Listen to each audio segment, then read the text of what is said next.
अस्सलाम वालेकुम दोस्तों, मेरा नाम अब्दुर्रहमान है। उम्मीद है कि आप सब खैरियत से होंगे। अल्लाह ताला हम सबको अपने ज़ुबान में रखे। दोस्तों, जैसा कि आप जानते हैं कि हम आपको पीएसटी और जेईएसई के हवाले से जैसे ही लेटेस्ट अपडेट आती हैं तो वो आपको सबसे पहले इस चैनल के ऊपर पता चल जाती हैं। वीडियो को लाइक कर लें, चैनल को सब्सक्राइब करें, बेल के आइकन के ऊपर प्रेस कर दें ताकि आपको रोज़ाना पीएसटी और जेएसटी के लेटेस्ट अपडेट सबसे पहले पता चल सकें। चलिए शुरू करते काफ़ी दिनों के बाद फिर मैं आपसे लाइव मुखातिब हूँ। हमारे इश्यूज़ काफ़ी हद तक बड़े जो इश्यूज़ थे वो सेटल डाउन हो गए हैं और बाकी जो थोड़े बहुत रहते हैं इज्तमाही जो भी इश्यूज़ हैं, जो भी बड़े इश्यूज़ हैं वो इंशाल्लाह वो बहुत बहुत ही हद तक तो रिज़ॉल्व हो गए हैं। जो कुछ थोड़े बहुत रहते हैं वो भी इंशाल्लाह जल्दी रिज़ॉल्व हो जाएंगे।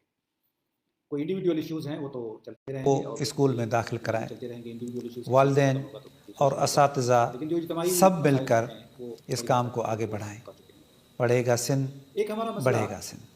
एब्सकॉन्डर्स का है कि एक तरफ तो हम हज़ारों की तादाद में नए असातिज़ा भर्ती कर रहे हैं, उनको अपॉइंट कर रहे हैं, बड़ी अच्छी लाट है, बड़े अच्छे पढ़े लिखे लड़के लड़कियां आए हैं और इंशाल्लाह इनके आने की वजह से तालीम का निज़ाम ज़बरदस्त तरीके से बेहतर होगा और जो बंद स्कूल्स हैं, क्लोज्ड स्कूल्स हैं, वो भी खुल जाएंगे और उसके साथ साथ क्वालिटी एजुकेशन पे भी बहुत मस्बत असर पड़ेगा, इसलिए कि ये लड़के और लड़कियाँ हाईली क्वालिफाइड हैं, पढ़े लिखे हैं, इंथुसियास्टिक हैं, इनमें काम करने का जज्बा है, तो ये एक बहुत बड़ा फ़ायदा होगा। लेकिन साथ ही हम उन चीज़ों को निगलेक्ट कर रहे हैं कि एक तरफ तो हम हज़ारों असातिज़ा अपॉइंट कर रहे हैं, कर चुके हैं, और दूसरी तरफ कुछ हज़ार असातिज़ा ऐसे हैं जो कि 3-3 सालों से एबसेंट हैं या एब्सकॉन्डर हैं और उनकी सैलरीज भी जारी हैं।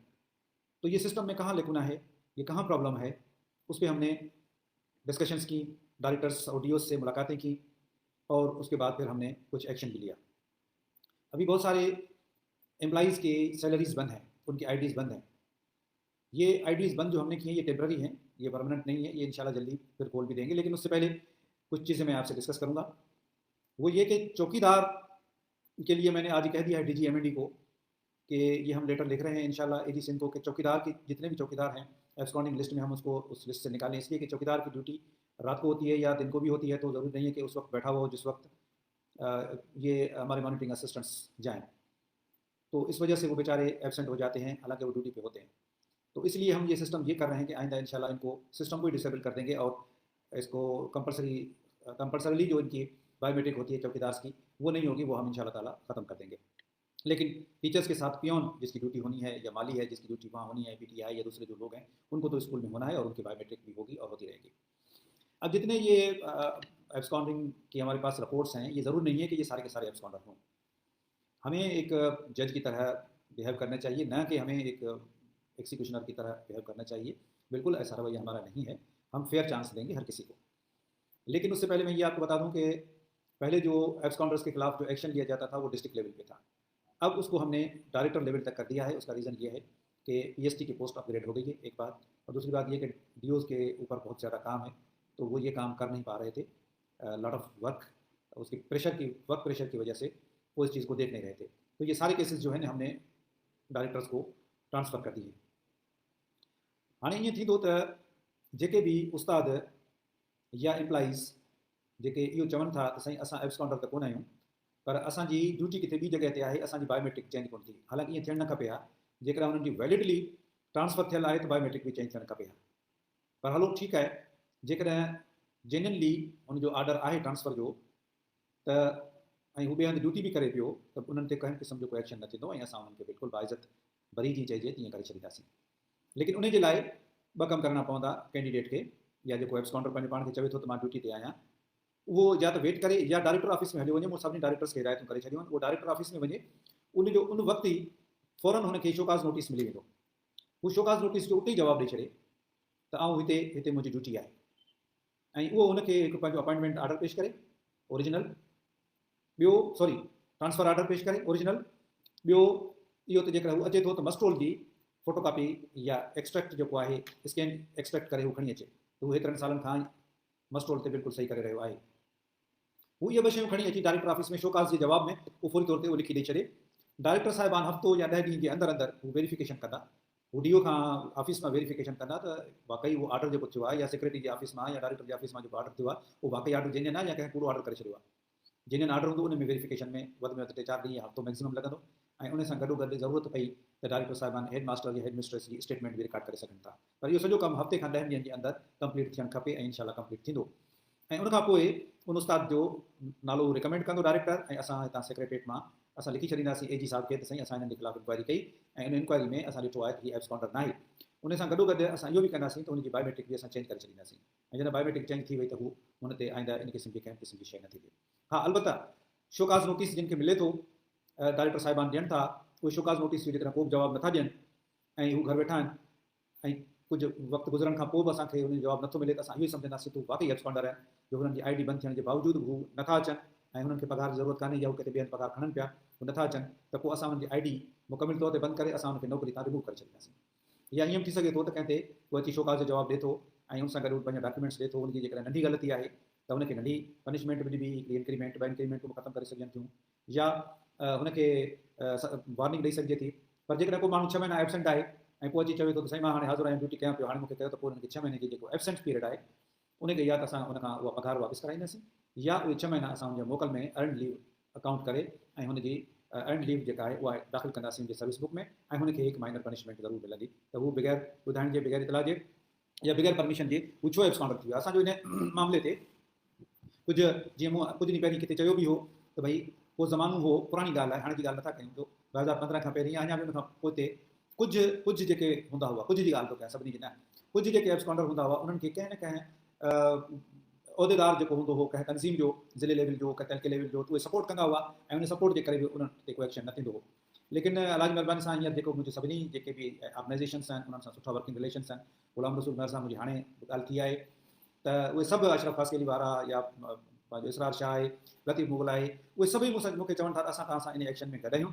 जेको जेन्युइन एब्सकॉन्डर आहे उन ते भले एक्शन खणो पर जेको ग़लती सां एब्सकॉन्डर डिक्लेयर थी वियो आहे या जंहिं वटि जेको ॿियनि कमु करे पियो उन वटि ट्रांसफर ऑर्डर बि मौजूदु आहे ऐं हुन वटि ॿिया डॉक्यूमेंट्स मौजूदु आहिनि त उन ते एक्शन महिरबानी करे उन ते एक्शन न थिए ऐं उहो बिल्कुलु असां चऊं था उन ते असां एक्शन छो खणंदासीं। जेको हिकिड़ो उस्ताद पढ़ाए पियो ग़लती सां सिस्टम जी ग़लती सां कंहिंजी बि ग़लती सां हिकिड़ी जॻह खां ॿी जॻह ते जेकॾहिं पढ़ाए थो उन जा सबूत आहिनि त हुन ते कंहिं क़िस्म जो कोई एक्शन न थींदो ऐं उहो पंहिंजी जॻह ते थींदो। हा वक़्ती तौर ते परेशानी ज़रूरु थींदी थोरा ॾींहं परेशानी जी ॻाल्हि आहे पर जेकॾहिं उहे उस्ताद जल्द खां जल्द वञनि सुभाणे वञनि डायरेक्टर्स जी ऑफिस में प्राइमरी वारा प्राइमरी डायरेक्टर वटि वञनि सेकेंडरी वारा सेकेंडरी डायरेक्टर वटि वञनि ऐं डायरेक्टर साहिबान हींअर ॿुधनि पिया त उहे महिरबानी करे फौरी तौर ते हुननि खे जेको हिकिड़ो असां शोकाज़ नोटिस जो हिकिड़ो मॉडल ॾिनो आहे उन में रुॻो उनजो नालो विझी ऐं उते जो उते शोकाज़ ॾियो हू भले डायरेक्टर ऑफिस में वेही हुन शोकाज़ नोटिस जो जवाबु ॾियनि त जवाबु ॾियण खां पोइ हफ़्तो या मैक्सिमम 10 ॾींहंनि खां वधीक डिले न थियणु खपे उन ते एक्शन सज़ा ॾियणी आहे त ॾियो।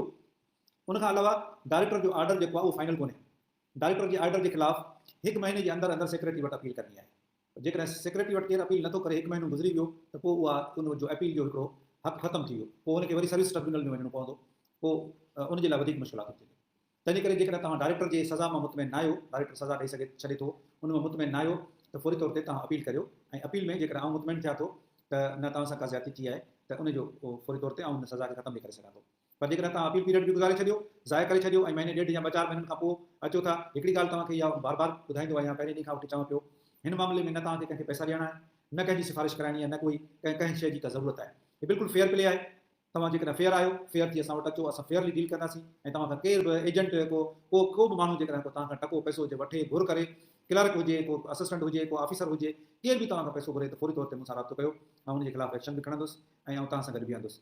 हिन मामले में कंहिं बि क़िस्म जी कोई हा जेके एब्सकॉन्डर हूंदा जेन्युइन एब्सकॉन्डर हूंदा उहे कोशिशि कंदा त असां रिश्वत ॾेई कंहिं तरीक़े सां चवरायूं कंहिं खां सिफ़ारिश वॾेरे खां करायूं ऐं मूंखे जेकॾहिं का सिफ़ारिश आई त आउं इहो पक सम्झंदुसि हक़ीक़ी एब्सकॉन्डर आहे छो जो हक़ीक़ी जेको टीचर आहे उनखे सिफ़ारिश कराइण जी ज़रूरत कान्हे उनखे तव्हां पंहिंजो सम्झां थो हू मूंखे पंहिंजो सम्झे थो बाक़ी एब्सकॉन्डर्स जो आउं दोस्त न आहियां। जेको सिफ़ारिश जो मतिलबु इहो हूंदो त हू एब्सकॉन्डर आहे साबित थी वियो तूं एब्सकॉन्डर आहे पोइ उन ते एक्शन खणंदुसि।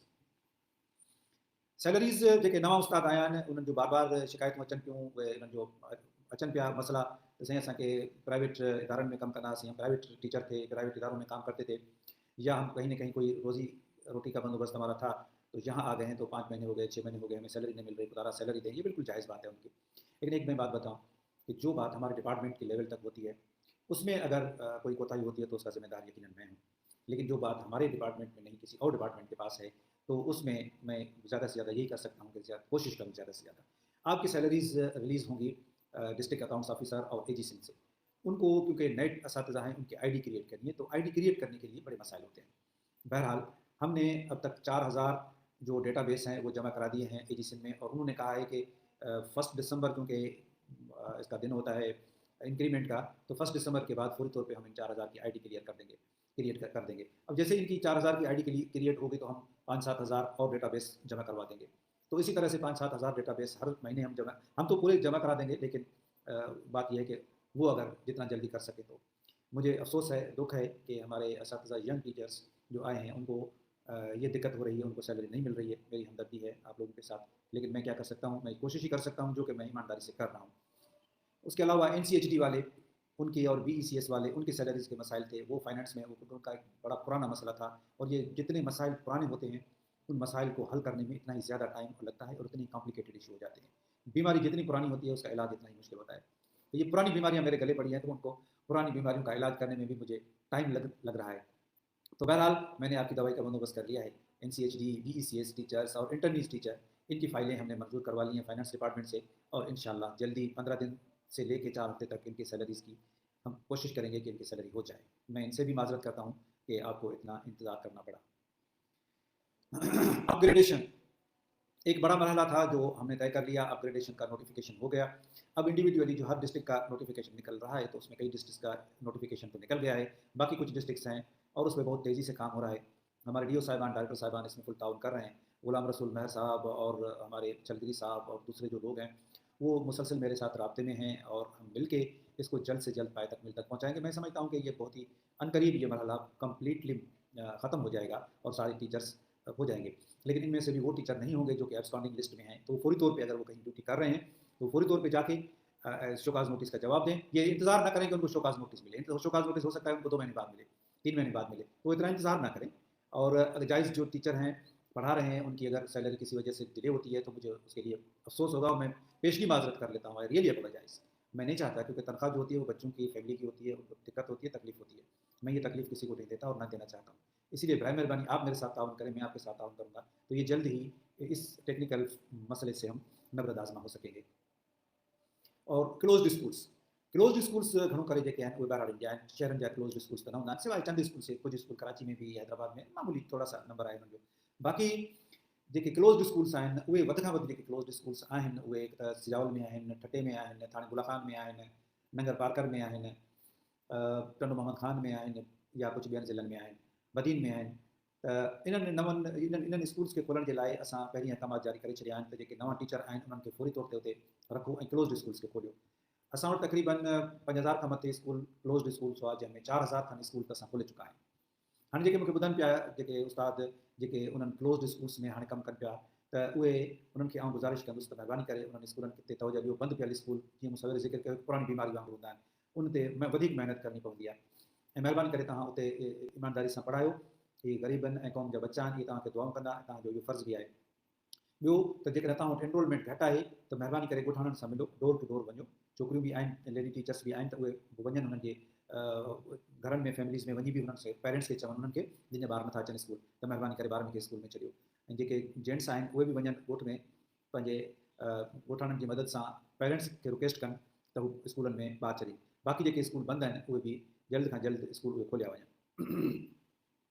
हाणे जेको असांजी रिक्रूटमेंट हली रही आहे उहा हाणे तक़रीबन इख़्तिताम पज़ीर थियण वारी आहे, सवाइ थोरनि पॉकेट्स जे. जीअं मसलन ख़ैरपुर ज़िले में कुझु अञा रहे थी, तो ख़ैरपुर ज़िले जो असां DO खे ट्रांसफ़र करे ॿियो DO आंदो ज़ाहिर आहे, उनमें थोरी दिक़त थी, पर उहा बि हाणे फाइनल स्टेज ते आहे, इंशाल्लाह जल्दी ख़तमु थींदी. ईअं ई जो मसइलो आहे कश्मीर जो मसइलो आहे, ईअं ई हिन जो घोटकी जो मसइलो आहे, जिन में रहियल बाक़ी त हर जॻह ते तक़रीबन थी वई आहे. सेकेंड फेज़ असांजो तक़रीबन मुकमिल थी चुको आहे, सवाइ कुझु पॉकेट्स जे. जेके पॉकेट्स बि इंशाल्लाह जल्दी शायदि दादू में कुझु रहनि था, उहे पॉकेट्स बि इंशाल्लाह ताला जल्दी उहे भरिजी वेंदा. ऐं असांजो थर्ड फेज़ करे असां नोटिफाई करण वारा आहियूं. थी सघे थो त सुभाणे खां असां उनखे थर्ड फेज़ जो नालो ॾियूं. असांजो थर्ड फेज़ जेको हूंदो उहो हूंदो असांजा वेटिंग जेके कैंडिडेट आहिनि उन्हनि जे लाइ. हाणे वेटिंग कैंडिडेट्स जे लाइ किन ज़िलनि में DRC थी चुकी आहे, DSC जेका आहे उहा थी चुकी आहे, त हुननि खे पोइ जीअं ई ख़ाली थींदी वेंदी पोस्ट ॾींदा वेंदा. पर जिते DSC न थी आहे त उते असां इहो लेटर कढूं पिया त हर 3 महीननि खां पोइ DSC थींदी, त 3 महीननि में जेतिरी बि पोस्टूं ख़ाली थींदियूं, 5 थियनि ज़िले में, 10 थियनि, 20 थियनि, 50 थियनि, त हर 3 महीननि में. ऐं उहा जेका DRC आहे उहा जनवरी जे पहिरें हफ़्ते में थींदी, अप्रैल जे पहिरें हफ़्ते में थींदी, जुलाई जे पहिरें हफ़्ते में थींदी, ऐं अक्टूबर जे पहिरें हफ़्ते में थींदी. उनखां पोइ वरी जनवरी जे पहिरें हफ़्ते में थींदी. उहा DSC थींदी ऐं 3 महीननि में जेतिरियूं पोस्टूं थींदियूं, ईअं कोन थींदो त हाणे हिकिड़ी पोस्ट ख़ाली थी आहे, हिकिड़ी पोस्ट लाइ DSC कयो, 4 पोस्टूं थियनि त 4 न, 3 महीननि में जेतिरियूं भी पोस्टूं खाली थींदियों, 3 महीने में जितनी पोस्टें खाली होंगी उनकी DSC होगी थर्ड फेज़ के लिए। तो अब ज़हनी तौर पे जो कैंडिडेट्स वेटिंग वाले हैं वो तैयार हो जाएं थर्ड फेज़ के लिए, और थर्ड फेज़ को प्रैक्टिकली यूँ समझें कि हम कल से शुरू कर रहे हैं, फर्स्ट से। और उसके बाद इंस्पेक्शन ऑफ स्कूल्स, ये इंस्पेक्शन ऑफ स्कूल्स हमारी इंस्पेक्शन हर स्कूल में पहले होती थी, ये फिर सिलसिला मुनक़ते हो गया या कम हो गया, हम फिर उसको दोबारा शुरू कर रहे हैं। मिनिस्टर साहब मैं हम उस पर बैठ के सर जोड़ के बैठे हैं कि हर स्कूल की इंस्पेक्शन होनी चाहिए, चाहे वो दूर दराज का हो, गांव का हो, हाई स्कूल हो, हायर सेकेंडरी हो, प्राइमरी, मिडिल, एलिमेंट्री, जो भी स्कूल है गर्ल्स बॉयज़, उसकी इंस्पेक्शन होनी चाहिए। इंस्पेक्शन के लाइ असां हिदायतूं ॿ ॾेई छॾियूं आहिनि ऐं उहा इंस्पेक्शन कुझु जॻहियुनि ते त दिसंबर में शेड्यूल थी चुकी आहे, पर जिते शेड्यूल न थी आहे त उन्हनि खे आउं चवंदुसि उहे जनवरी के पहिरें हफ़्ते खां कनि, शायदि 3 या 4 जनवरी खां मंडे थींदो त उन मंडे खां शुरू कनि ऐं उनजो शेड्यूल हू पंहिंजे डायरेक्टर जी ऑफिस में ॾियारे मोकिलिन। त उहा जेका बि इंस्पेक्शन टीम हूंदी that should be headed by some senior officer, may be headed by DO, deputy DO, taluka education officer, AEO, or any senior teacher can head that team, but that team should consist of these senior teachers of all subjects। एक inspection team में senior teachers कम से कम 5-6 senior teachers होने चाहिए, जिसमें science के भी हों और आर्ट्स के भी हों, और वो जाकर एक परफार्मा एक बनाया है हमने, मैनुअल बनाया है, उस मैनुअल को वो फिल करेंगे कि बच्चों की एजुकेशन कैसी है, इंतज़ाम कैसा है स्कूल का, और उस स्कूल का आउटलुक कैसा है, बिल्डिंग कैसी है, लॉन कैसा है, सफाई कैसी है, और बच्चों ने आर्ट और डिज़ाइन क्या किया है, अगर ड्राइंग टीचर है तो क्लास में ड्राइंग कहाँ से नज़र आ रही है, नहीं आ रही है। और इसी तरह से अगर लैंग्वेज टीचर हैं तो वो लैंग्वेज टीचर्स का भी ये देखा जाएगा कि उन्होंने वो लैंग्वेज कितनी सिखाई है, खुसूसन कराची हैदराबाद में। और इसी तरह से ये फुल फ्लेज इसको होना चाहिए, इंस्पेक्शन होनी चाहिए, और इसकी हर रिपोर्ट जो है वो डायरेक्टर को मिलनी चाहिए। उसके बाद फिर मैं रैंडमली मैं भी निकलूँगा और मैं भी जाके इंस्पेक्शन कहीं ना कहीं करूँगा। उसके बाद हम एक जो बड़ी जो हमारी जो पहला आइटम था, लेकिन उसको मैंने जानबूझ के आखिर में रखा, वो आप सबका ताउन चाहिए हमें, तव्हां सभिनी जो ताउन खपे असांखे। असां एनरोलमेंट कैंपेन शुरू कयूं पिया, सोसाइटी जो ताउन खपे असांखे, नोटेबल्स जो, SMCs जो। लखें ॿार असांजा स्कूल खां ॿाहिरि, लखें ॿार, हज़ारे न लखें। असांजो ज़मीर कीअं गवारा करे सघे थो त असां पढ़ी लिखी या असांजा ॿार पढ़ी लिखी वेठा हुजनि ऐं असांजे ओड़े पाड़े जा ॿार जेके आहिनि उहे घर में वेठा हुजनि ऐं हिकिड़ो ॾींहुं बि स्कूल न वञनि, या स्कूल वञनि त 5 दर्जो पास करे छॾे ॾियनि, अॻिते न वञनि पढ़ण जे लाइ। इन में असां तव्हांजो सभिनी जो फ़र्ज़ु आहे। असां एनरोलमेंट कैंपेन असां शुरू कयूं पिया सुभाणे खां इंशाअल्लाह ताला। उन में जेको रोल आहे टीचर जो, उहो सभ खां वधीक अहम रोल जेको आहे उहो टीचर जो आहे। जिते आउट ऑफ स्कूल चिल्ड्रेन आहिनि ऐं हर जॻह ते आहिनि, उहे प्राइमरी जा बि आहिनि, सेकेंडरी जा बि आहिनि, त हितां मां हिदायत थो कयां, गुज़ारिश थो कयां, रिक्वेस्ट थो कयां सभिनी टीचर्स खे, चाहे उहे मेल हुजनि, फीमेल हुजनि, प्राइमरी जा हुजनि या सेकेंडरी जा या हायर सेकेंडरी जा, महिरबानी करे पंहिंजे ॻोठ पंहिंजे शहर में जेके बि ॾिसो था त आउट ऑफ स्कूल चिल्ड्रेन आहिनि, उन्हनि जे पेरेंट्स सां डोर टू डोर वञो, डोर टू डोर वञो। जेकॾहिं कंहिं ॻोठ में का उताक आहे त उन ॻोठ जी उताक ते तव्हां वियो, सभिनी खे गुज़ारिश कयो, ॻोठ जे चङे मुड़ुस सां मुलाक़ात करियो, SMC जो जेको चेयरमैन आहे उन जी मदद वठो, ऐं तव्हां हर उन माण्हू सां मिलो जंहिंजो ॿारु स्कूल में न आहे। यकीन ॼाणो त उन्हनि माण्हुनि खे रुॻो चवण जी ज़रूरत हूंदी आहे त को माण्हू उन्हनि वटि वञे, को माण्हू उन्हनि सां ॻाल्हाए, माण्हू ॿार छॾींदा, यकीनन छॾींदा। हालांकि कानून भी मौजूद आहे त जेको माण्हू ॿार नथो पढ़ाए उन ते 5000 रुपया ॾंड पवंदो, ऐं उनखां पोइ उहो माण्हू खे 500 रुपया हर ॾींहं जो ॾंड पवंदो जेकॾहिं ॿारु नथो अचे त। तव्हां मोहबत सां उन्हनि सां ॻाल्हायो, अख़लाक सां ॻाल्हायो, उन्हनि खे तालीम जी अहमियत जे बारे में ॿुधायो। लेडी टीचर्स जेके आहिनि उहे बि घरनि में वञनि ऐं उते घरनि में वञी उन्हनि माउरनि सां मिलनि ऐं उन्हनि खे कन्विंस कनि त महिरबानी करे पंहिंजे नियाणियुनि खे स्कूल में छॾियो। ऐं इन में मूंखे ख़ुशी थींदी जॾहिं आउं निकिरंदुसि सिंध जे शहरनि में, ॻोठनि में, ऐं मूंखे ख़बर पवंदी त फलां टीचर या फलां लेडी टीचर हेतिरी एनरोलमेंट कई आहे, हेतिरी महिनत कई आहे। मूंखे न सिर्फ़ु दिली ख़ुशी थींदी, पर आउं कोशिशि कंदुसि आउं उन टीचर सां मिलां, उनखे एप्रिसिएशन ॾियां ऐं उनखे आउं उनजी हिम्मत अफ़ज़ाई कयां। मुंहिंजा दरवाज़ा अहिड़नि टीचर्स जे लाइ खुलियल हूंदा हर वक़्तु जेके इन क़िस्म जी इन लेवल जी महिनत कनि था। ऐं ख़ुसूसन मूंखे सभिनी टीचर्स मां त उमेदु आहे, पर ख़ुसूसन मूंखे नवनि टीचर्स मां वरी उमेदु आहे। नवां टीचर मेल या फीमेल, उन्हनि में जज़्बो आहे कमु करण जो। मूं उन्हनि जो बरंदड़ रोशन अखियूं ॾिठियूं आहिनि, उन्हनि जी रोशन पेशानी मूं ॾिठी आहे। उहे तालीम जे लाइ कमु करणु चाहिनि था, उन्हनि जी अखियुनि जी चमक ॿुधाए थी त ऊंदाहिनि खे दूरि करणु चाहिनि था, उहे रोशनी फैलाइणु चाहिनि था। ऐं उहा रोशनी फैलाइण जे लाइ ईअं न करियो त ऊंदाही तव्हां वटि पाण हली अचे। ॾींहं वटि ऊंदाही कोन हली वेंदी आहे, ॾींहों वेंदो आहे त उते ऊंदाही ख़तमु थी वेंदी आहे। तव्हां बरंदड़ ॾिया आहियो, तव्हां रोशनी ॾींदड़ ॾिया आहियो, तव्हां जिते वेंदो उते रोशनी फैलबी, पर उनजो दाइरो वसी कयो, पंहिंजे इन रोशनी खे वधीक फैलायो, उन्हनि ज़हननि ताईं पहुचायो, उन्हनि माण्हुनि ताईं पहुचायो जेके डिज़र्व कनि था। तव्हां मां केतिरा ई अहिड़ा हूंदा जिन जा ग़रीब वालिदैन हूंदा, तव्हां बि ग़रीब घराननि जा हूंदा, पर जेकॾहिं तव्हां मिडिल क्लास या मानी मच्छी वारा आहियो त तब तव्हां ते वधीक फ़र्ज़ु आहे त उन्हनि माण्हुनि जो ख़्यालु करियो जेके नथा, उन्हनि खे उन्हनि जी मदद कयो, हेल्प कयो। केतिरा ई ॿार अहिड़ा हूंदा आहिनि जिन वटि जूता न हूंदा आहिनि, कपिड़ा न हूंदा आहिनि, पर यकीन करियो त जेकॾहिं टीचर सचो थिए थो त उन्हनि खे जूता, कपिड़ा, किताब हर शइ मिली वञे थी। कीअं? जॾहिं हुनजो इंट्रस्ट ॾिसंदा आहिनि माण्हू, ओड़े पाड़े जा माण्हू, फिलॉन्थ्रोपिस्ट उन्हनि जो इंट्रस्ट ॾिसंदा आहिनि टीचर जो, त उनजे चवण ते माण्हुनि खे कपिड़ा बि वठी ॾींदा आहिनि, जूता बि वठी ॾींदा आहिनि, ऐं उन्हनि खे स्टेशनरी बि वठी ॾींदा आहिनि। महिरबानी करे थोरो अॻिते अचो, प्रोएक्टिव रोल अदा करियो, हिन खे रवायती तरीक़े सां न वठो। असांजी तालीम रवायती तरीक़े सां न सुधरंदी, असांजी तालीम असांजो मुस्तक़बिल आहे। हाणे जेकॾहिं असांजो मुस्तक़बिल ऊंदाहो थी वियो त असांजी क़ौम किथे वञी बीहंदी। महिरबानी करें वो असातिज़ा भी जो मिसाल शहरों में हैं, शहरों में आउट ऑफ स्कूल चिल्ड्रन बहुत हैं, गैरेजेस में काम कर रहे हैं, आप जाएँ गैरेजेस में जाएँ, उनके मालिकान से बात करें। जो छोटे बच्चे हैं उनको स्कूल में ले आएँ, जो बड़े बच्चे हैं उनको फॉर्मल एजुकेशन हमारी जो है वहाँ उनके लिए उनको सजेस्ट करें। और शहरों में भी कई बच्चे ऐसे हैं जो कि ड्रॉप आउट होते हैं 5वीं जमात के बाद, खुसूसन बच्चियाँ ड्रॉप आउट हो रही हैं। अगर हमारी बच्चियाँ नहीं पढ़ेंगी, हमारी वो आज की बच्ची कल की माँ है, और अगर कौम की माएँ नहीं पढ़ी हुई होंगी तो वो जो आइंदा नस्ल होगी वो नस्ल पढ़ी लिखी नहीं होगी, तो ये नुकसान किसका होगा, कितना होगा। यकीन जानिए कि आज हम जिस माहौल में जी रहे हैं, आने वाला वक्त उससे ज़्यादा मुश्किल आ रहा है, तकलीफ दह वक्त आ रहा है। उसमें हमें इक्विप करना है अपने आप को। साइंस का, टेक्नोलॉजी का दौर है, इंफॉर्मेशन टेक्नोलॉजी का दौर है। आइंदा अमीर वो होगा जिसके पास इल्म होगा। आज अमीर वो है जिसके पास पैसा है, लेकिन आइंदा अमीर वो होगा जिसके पास इल्म होगा। ये कौन कर सकता है?